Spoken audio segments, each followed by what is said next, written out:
St. Luke's churchyard in Chelsea. Charles Dickens was married here. For Londoners today, it's just somewhere for a quiet lunch hour. But for Vladislav Chiki and Professor Zdzislav Stal, it will soon have a special meaning.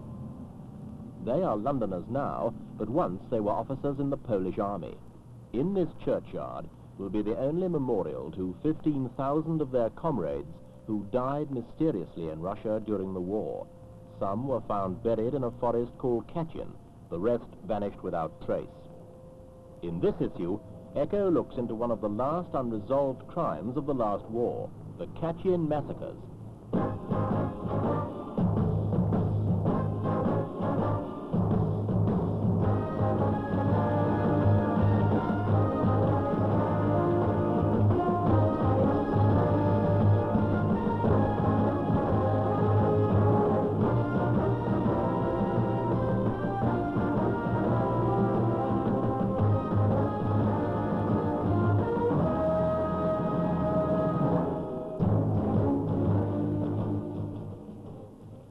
September 1939, Hitler invades Poland.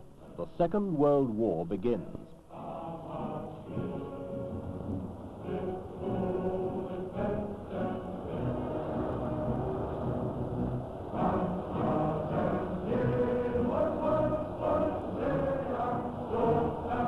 While the German armies advanced from the west, the Soviets crossed Poland's eastern frontiers. Caught in a massive pincer, the Polish army collapsed and surrendered. The victors divided the country down the middle and imprisoned every soldier they captured. Russia took over 200,000. 15,000, half Poland's officer corps, were never seen alive again. Many were to die near Smolensk, in a forest called Katyn. When they died and who killed them has been one of the great unresolved mysteries of the last war. In time, the Germans were to accuse the Russians, and the Russians were to accuse the Germans. Whoever did it destroyed half Poland's future leadership. All we know for certain is that they died like this.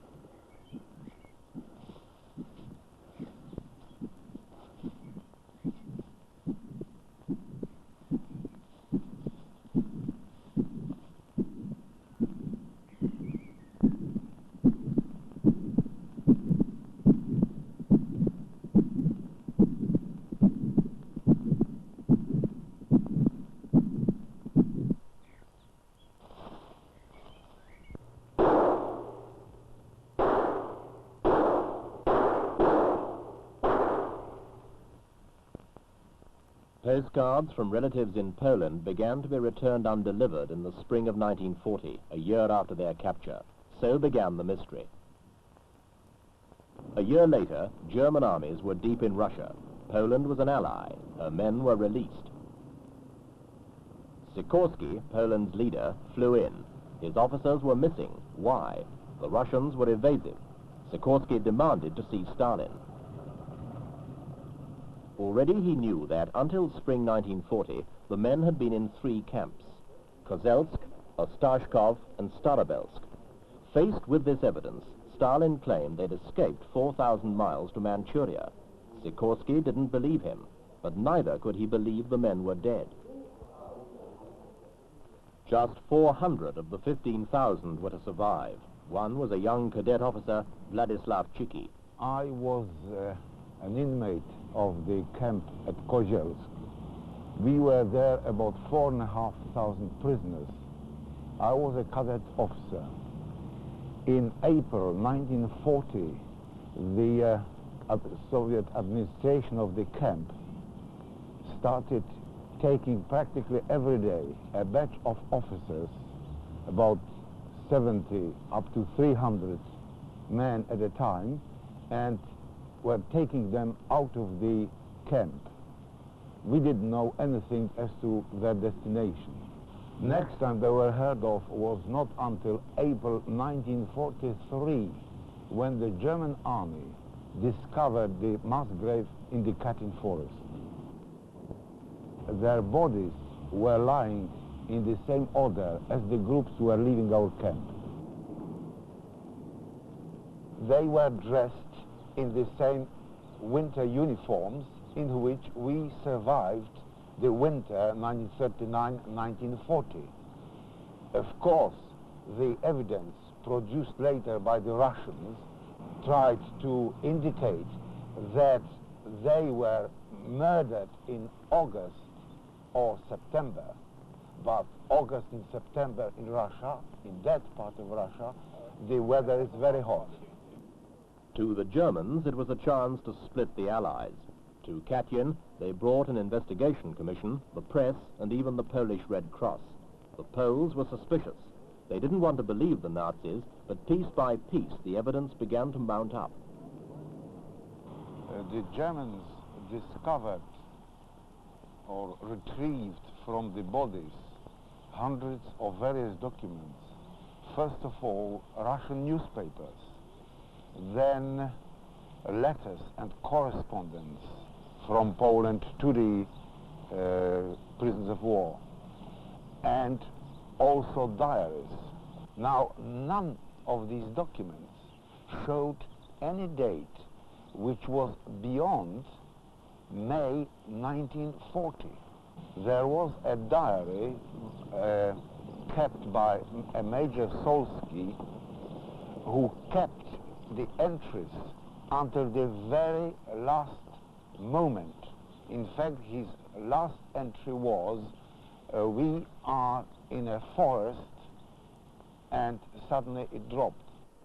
The investigators agreed. The men died while Germany and Russia were still at peace, but now their time had run out. For the Red Army, the tide of war had changed. Soon, Smolensk and Katyn were theirs again.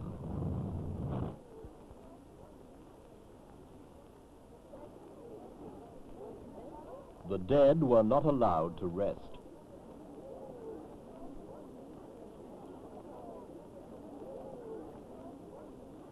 The Russians, refusing an international investigation, appointed their own men. No Poles were invited.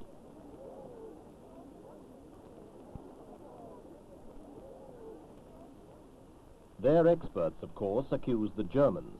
The whole grisly process was repeated, but once more, the accused were not there to answer. New evidence was produced, but world opinion remained confused. Only 4,000 were found in Katyn. The rest they never accounted for.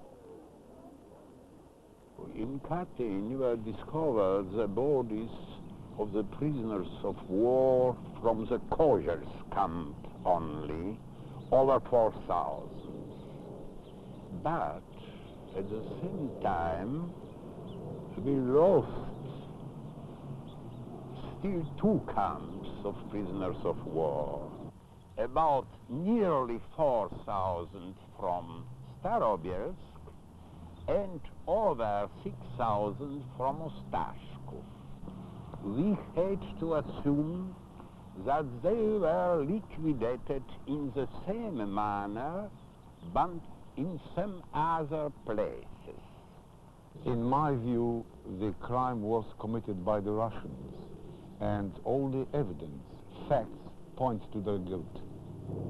I am also of this opinion as a majority of Poles. The crime of Katyn was committed by the Soviet government. And I'm sure any impartial international tribunal would find Soviet government guilty of this mass murder.